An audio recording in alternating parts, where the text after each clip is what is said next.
In case you haven't heard, the Leatherman's Handbook is back in print, finally. This has been out of print for decades, impossible to find for decades, and the fact that it's back in print is huge, huge. This book was originally published in 1972, and it was the first real educational resource on how to enter into the leather community, how to be a leather man, yes, gendered on purpose. And so it's an incredibly important part of our history. Now, I will say it's from 1972. Parts of it feel very dated. And I think if you are someone who's already been in the community, even for a little bit, it's a good book to read because there are parts of it that are still really resonant, that you'll be like, oh, I identify with that. Oh my God, I'm now connecting with my forepeople, my ancestors. And there are parts of it where you're like, no, we've definitely moved on from that. And so if you're new to the community, I wouldn't necessarily recommend this as the first resource because you won't be able to differentiate between the stuff that we have moved beyond and the stuff that still is true. I will say I'm like that far into it, right? I'm only a couple chapters in. And before I give a full review, I want to continue reading, hopefully the whole thing. However, I've noticed two things already that are really interesting.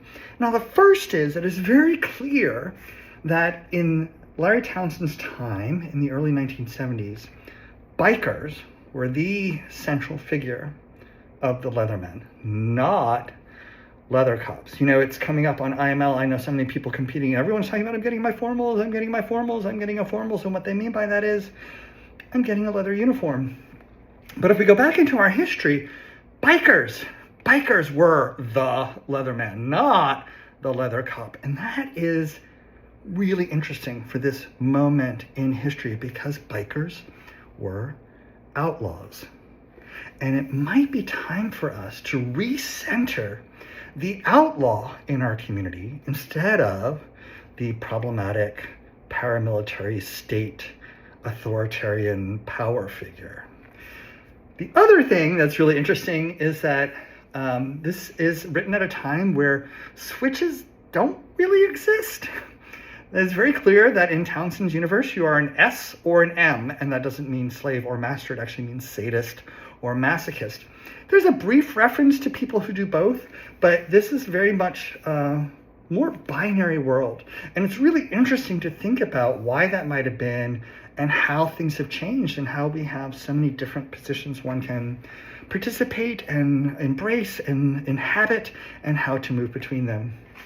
So I totally recommend this if you've been in the community at all.